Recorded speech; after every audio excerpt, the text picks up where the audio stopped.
Hello, all Hoosier fans, Hoosier haters, and everyone in between. This is the Crimson Coliseum podcast.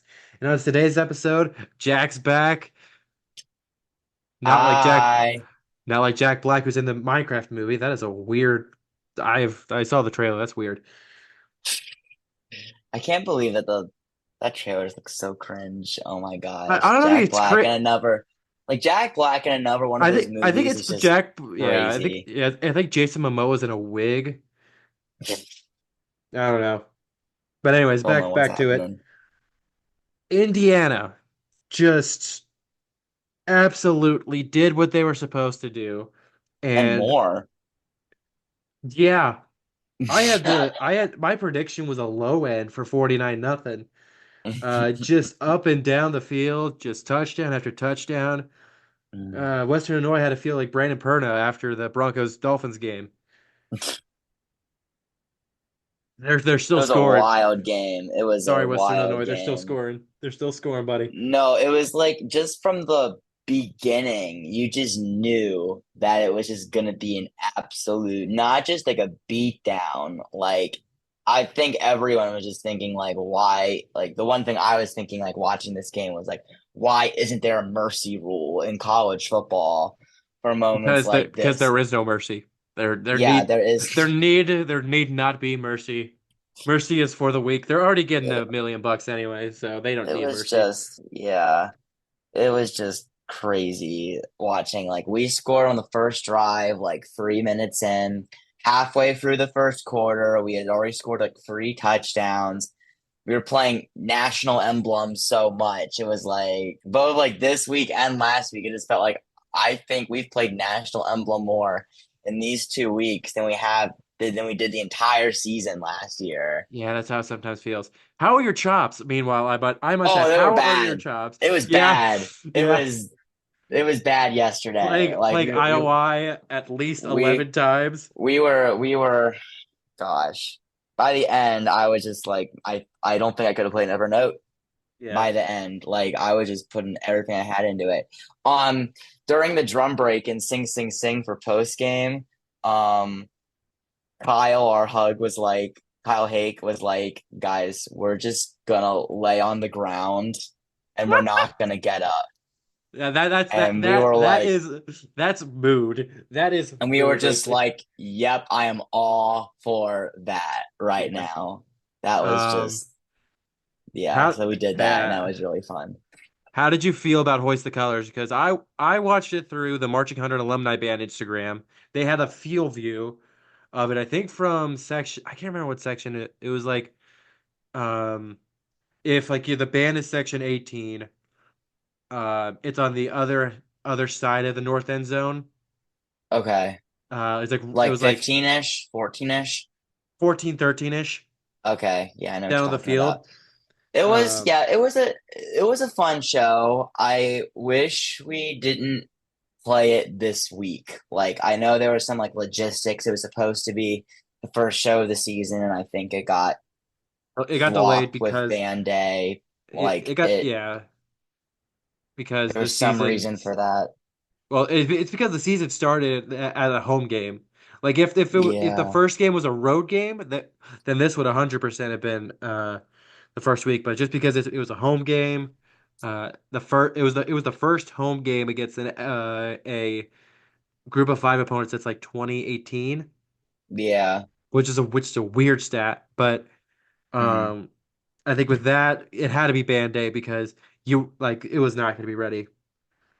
And also, my theory was that like Toys the Colors was supposed to be last week's show, like first week's show, but there's some like logistics things, like the game being like I think this week's game was supposed to be on Saturday instead of Friday, and then No, it got flexed for some reason. no, like that stuff's already like set up. Like I think that got announced. Like the first 3 weeks are already announced Yeah, but like for initially, whatever, and like I usually Indiana plays a Friday game. Like the past few years, Indiana's Indiana's had played a a Friday Friday game. game. It usually gets an FCS opponent, whether that be Indiana State or Idaho. Um, Yeah. because it's Friday game. Doesn't matter. Like it's Indiana. Like no one's really gonna watch it anyways. So Yeah, like let's put this on Friday so that we could have um Nebraska, Colorado on Saturday at that same true, time. true. So that's just Yeah, how the networks are. I want to get into a full episode on how the Big Ten network potentially ruined college football the way we know it, college sports the way we know it today. But yeah, but I freaking called it. I called it with Hoist the Colors. yeah, I knew Wellerman was going to be a tuba solo. And yeah, like a couple days before the game, I was like, they're going to do it like they did Get Low, where they're just going to do it while they're marching out. yep.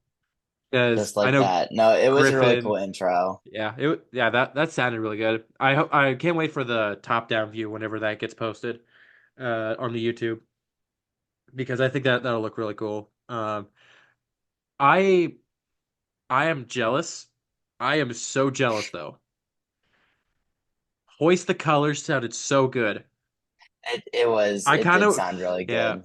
I don't know if Galos or Smedley or any of the IU Marching 100 leadership is watching.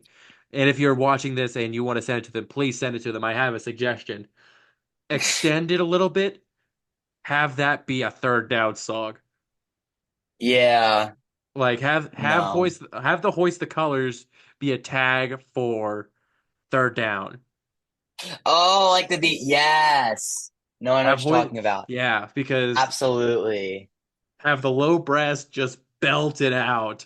Or like, yeah, add some like trumpet stuff in at the end. That'd Yeah. be cool. That'd be cool. Like involve the whole band and like that could be like a Yeah, really and cool. have a trombone glitz in the hoist the colors high. Yeah, It's that'd be like, cool. That'd be yeah, fun. that'd be cool. But yeah, but really awesome show. Can't wait to see the top down view because I think it would look even better from the top down view. Yeah. But going into the absolute madness that was this game, My 77 gosh. points is a program record. Hmm. That beat Indiana winning 76 to nothing against Franklin, which is a D3 school now, back in 1901. Hmm. This is That a was over 100-year record that has been broken broken. by game two Signetti's from second game. that's the crazy part. Signetti's second game. Took him two whole games to Yeah, break the points multiple are program records. yeah. But let's get into Indiana's stats because they're very plentiful. Curtis Rourke 15 to 17, 268 yards, two touchdowns, along with three rushes for 13 yards and a touchdown. And then about two and a half quarters, he played about two and a half quarters. Solid. I think that was a pretty good two and a half quarters, if I'm Oh, being oh honest. yeah, for sure.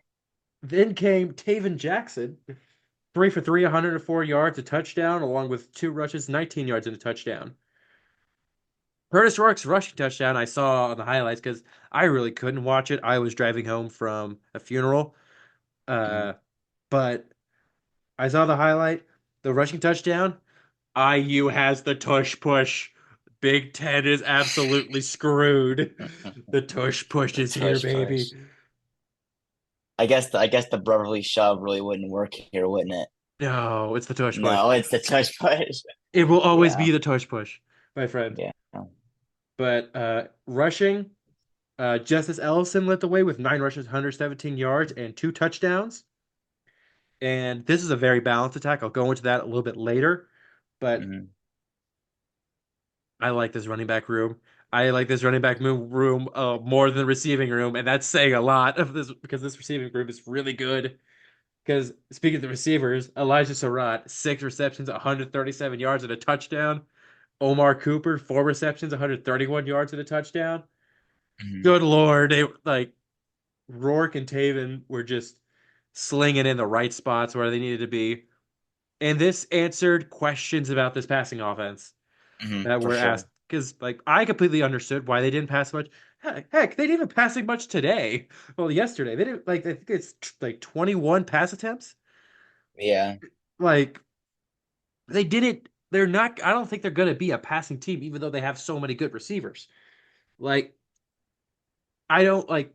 it might be a situation where this is a run first offense that has the luxury of if they stop the run, we have so many receivers We that could could. take the top off the defense. I Because you think a got lot of it has to do with like the blocking too. yeah, Like we'll get into that later, but I think our run blocking has run looked blocking is so good. exceptional. Like they just Bob open Bostad up is lanes and Lawton and Ellison and Green and we have so yeah many good running backs too because yeah Tyson Lawton wasn't really someone a lot of people were talking about coming into the yeah. season. Like going into the spring game, I thought he'd be running back three. Like I knew Yeah, they were going to but do more running back by committee, but he's taken that running back one spot pretty easily. Even though Justice Elson had a really good game, uh, Tyson Lawton has been superb. And now going on to the defense, the stars of the show again. Aiden Fisher led the way in tackles with 9. You got Tyreek Tucker, 4 tackles, 1.5 tackles for loss and a sack. Mikhail Kamara, 4 tackles, 2 tackles for loss, 2 sacks. I think we need to think of a name for the group of four. Uh, um, why am I forgetting his name? Walker, Aiden Fisher, Mikhail Kamara, CJ West. We got to think of a name for those four because those are yeah, the stars of that defense right there. just that whole front seven just getting pressure. Yeah. Like they Uh, got like a good number of sacks, but like all just the I think pressure that they they're had able to 6. bring. They Six had sacks, 6. that's a lot, but outside of that, they were able to bring a lot of pressure to a lot of different scenarios that really Yeah. again stalled so many drives. Yeah. Then you got Sean Asbury, 4 tackles, 2 passes defended. Elijah Hardy, shout out to the freshman. 2 tackles, 1 tackle for loss, 1 sack, 1 interception, 1 forced fumble, and that interception was a touchdown. And What a game. he is my defensive player of the week. We'll go into the other two later, but and also Tadarius Collins with an interception too. Elijah Harry's a linebacker. Tadarius Collins a D lineman. And if you count Mari Farrell in that front seven as that rover, all of our turnovers have come from that front seven. Yeah. All of them. Like it's it's a really good front seven that will compete with the Big Ten. Oh, I'm for here for it. definitely. Yeah. Speaking of touchdowns, here's the players that scored a touchdown last night. So we got receiving Elijah Surratt, Omar Cooper, and Anderson Kobe. Pretty good. Rushing, 2 from Justice Ellison, 1 from Tyson Lawton, 1 from Elijah Green, 1 from Curtis Rourke and Taven Jackson, along with freshman Charlie Becker to break the record on a wide receiver sweep, which I noticed at end around. We've been doing that more, like those reverses with the wide receivers. Maybe they're taking a playing a good bit of college football 25, Honestly, and using that. this is just a prediction on a play. Taven, not Taven, Donovan McCulley is gonna motion out. It's gonna be a reverse to McCulley. McCulley's gonna throw it. Yeah. A That'd be cool. wide receiver pass out of a reverse. Out of Also, reverse. Elijah Hardy with that defensive touchdown. Western Illinois stats, just to talk about them real quick. Nathan Lamb, 13 to 25, 109 yards and 2 interceptions. Torrance Farmer Jr., 5 rushes for 20 yards. Christian Anaya, 5 receptions for 56 yards. And defensively, Christian Pierce, 11 tackles, 7 solo tackles. Ryan Crandall, 11 tackles, 2 solo tackles. And DJ Taylor, 6 tackles, 2 solo tackles, and 1 pass defense. Yeah, There's just it not a is lot to talk about there. Like now. And if we they look at just total stats, we'll just tell you the entire game. Indiana total play 68 compared to 52 from Western Illinois. Indiana's play differential 21 passing attempts, 47 rushing attempts. And a couple of those were scrambles from the quarterbacks, but still, it's still like 2/3 running full on running attempts. compared to Western Illinois, which was actually dead even, 26 even. Um, Total yards, Indiana 701, which is a new program record. I think the previous Mhm. one was 623 yards against Purdue, and I think 2012 or 2013. Mm. Uh, Western Illinois 121 yards. Passing yards for Indiana 378 and rushing yards 323. Western Illinois 109 passing yards and 12 rushing yards, including -1 in the second half. The second, that's just crazy. Third down efficiency for the Hoosiers was 7 and 9, and 1 of 2 on fourth downs. We did not punt. James Evans did had an off night. What just had the night off. He just had the night off. I Like, mean, if you got nothing to lose, you might as well just go for it. yeah. Just The second one was just like, what are we pour it doing? on. Yeah. No, the He ended second like one was just running out the clock. We were like kind of in field goal range. yeah. Like, I kind of but wish we could. I kind of wish we would have seen Radicic go for a field goal there, but that's just kick the me. field goal, get 80 points. Yeah, you That's what I know. was rooting for personally. Fourth down efficiency, 1 of 2, and of those two misses.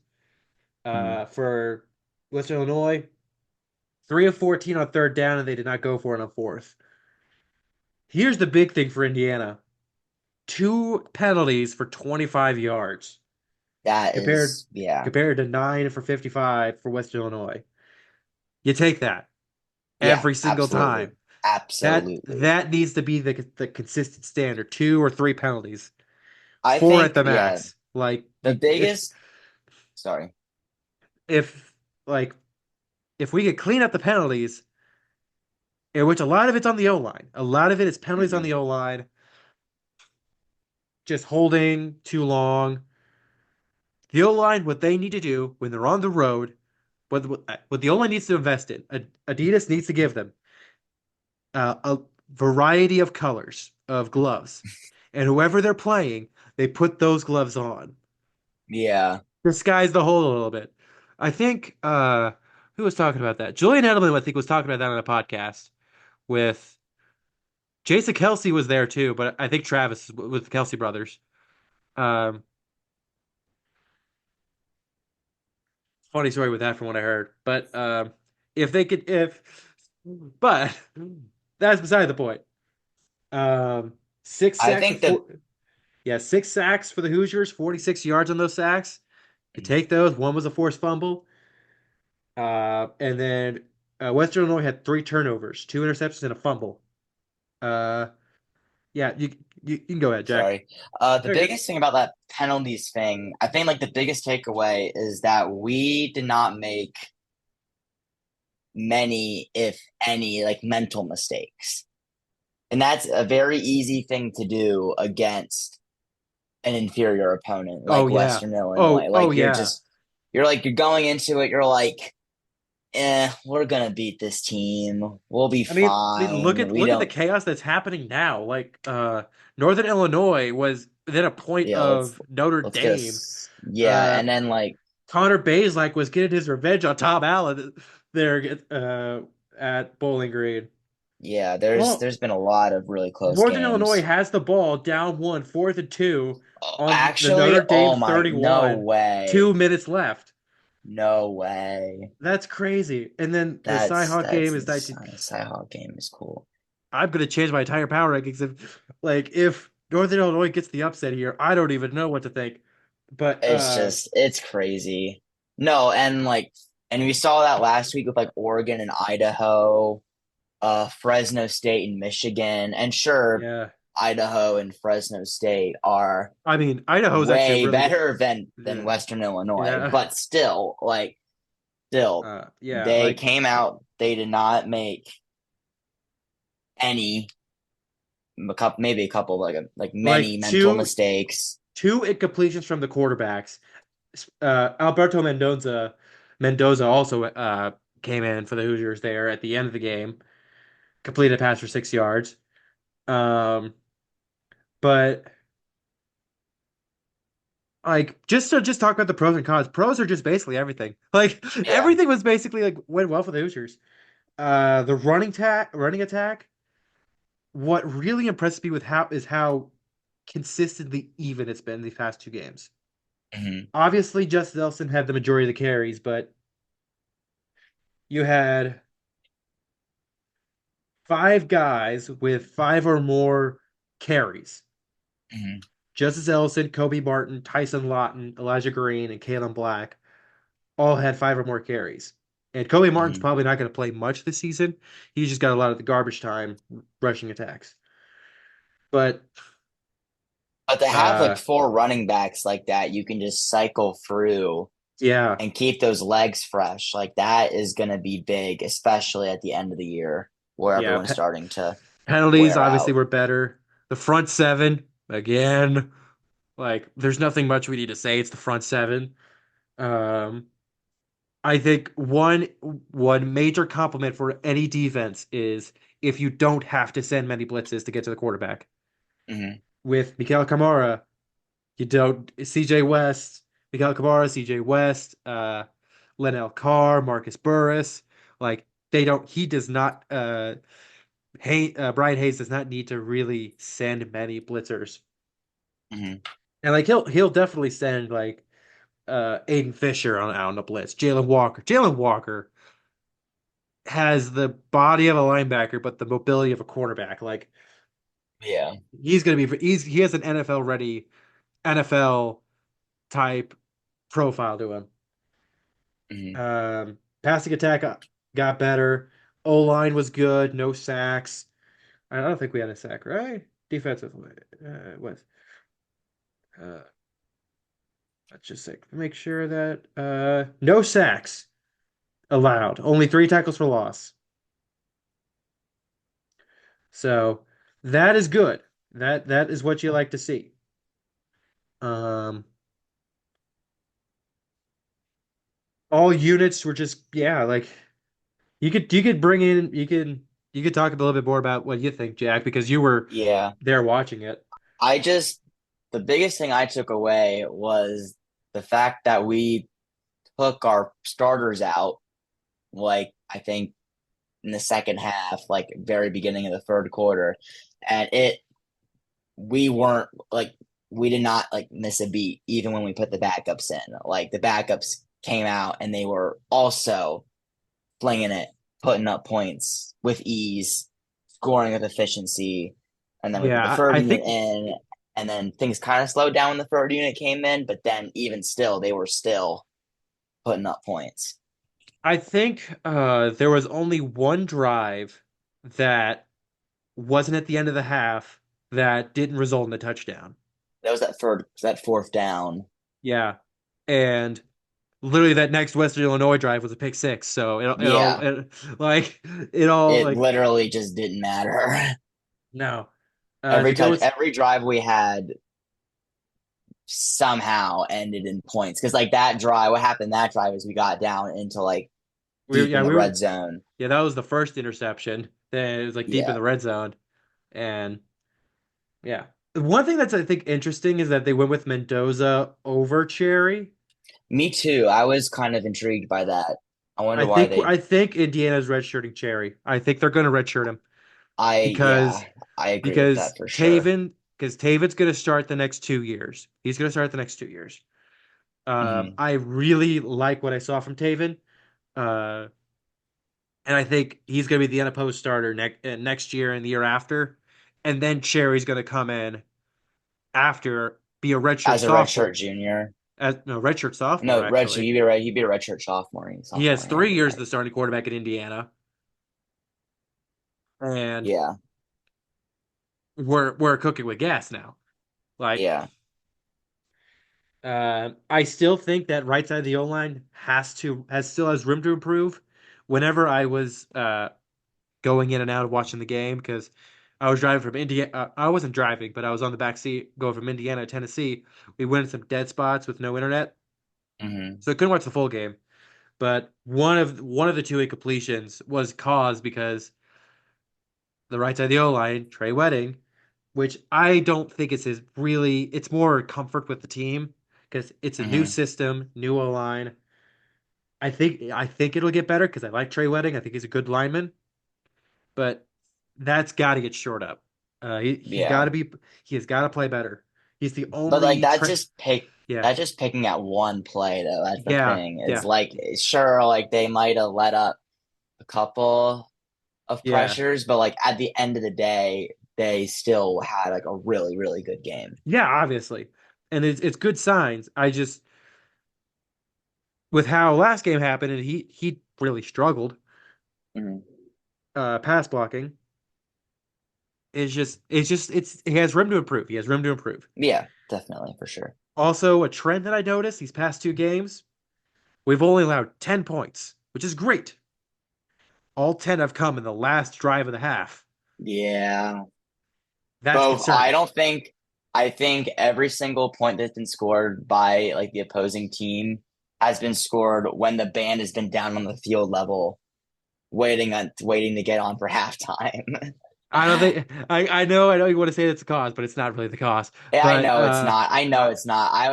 I mean, when you're up like that, and like both last week and this week, we were up by a considerable margin yeah, I think by the end of the half. And I think those, we talked about the lack of mental mistakes, but I think that those two situations, those two drives were a case of us just kind of being like, we got a big lead. We're about to go into the yeah. half. We're about to get a break. Like, if we let these points up, that's not that big of a deal. I mean, I think to Signetti it's a pretty big deal to him. To Uh Signetti, I'm like I'm more saying like the yeah, yeah, obviously players, to the players, but I think they got to knock that tendency out of them personally and I think they will. I think that's something that's gonna come with being in tighter situations because UCLA did later not on play in the season. UCLA's not playing today. Yeah. They watched the game same time as we did. So, um it'll be interesting to see. So, for the players of the game, offensively I had Elijah Surratt. I could have went Rourke, but I think Surratt had a fantastic game, and I don't want to discredit that. Defense, I could go Aiden Fisher, but I'm going Elijah Hardy. The freshman, build the stat sheet up any way you can. And then special teams, Nicholas Radicic, 11 for 11 on point after attempts, which is something you Mhm. like to see. You're making your PATs. That's great. Yeah. Um, You could tell his I could tell his leg was getting tired towards the end though. yeah, Because I like think those extra points just kept getting lower and lower and lower and lower. And I yeah, I was think just that like, last one was oh, a is little he scare. gonna I The was like, last is one he was a gonna little miss one of these? Like, but but going he for was go good but going 11 for 11, like still. you love to see it. You'll love to see I it. don't But think I mean, I love this Indiana team, but I don't think we're gonna have to be kicking 11 extra points again this year. what if I wanna? Well, what if I wanna? Like, What if we but what if, for example, you're wrong? what if I mean, I was like, yeah, What could if we be kick for 20 sure. extra Want to be wrong. points? So true. What if 20 in a game, you know? 20 in a game, that'd be wild. But I Yeah, think, yeah, the break 100. biggest, yeah, and I put this as a con, and this is again nothing to do with how we've played, but we played Western Illinois last night, who hasn't won a game in like 3 years. Probably Yeah. the worst, as you said in the pre Yeah, before we start pre-recording like recording, probably the worst Division 1 team in the country. yeah. And I really like how he played. Again, lack of mental mistakes, I think, shows that we are not likely to make those same mistakes against tougher opponents, such as like Big Ten teams. And like I think again, we showed that all facets of our offense, all facets of our defense will work. Like we have a good passing attack, we have a good rushing attack. But again, it'll just be interesting to see next week how this all translates to playing a team like UCLA on the road. Yeah. I remember one of the Big Ten announcers during the post-game show. I can't remember who it was. I can't. I think he played for Minnesota when he was in college. But he said, "This showed me Indiana can keep the foot on the gas pedal." Mm-hmm. Because when you go up by like 50 points, like 40, 50 points, think, we could slow down a little bit.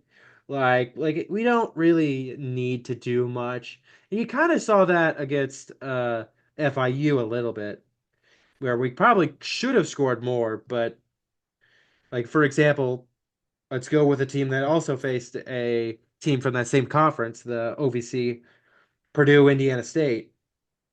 Mhm. They were consistent.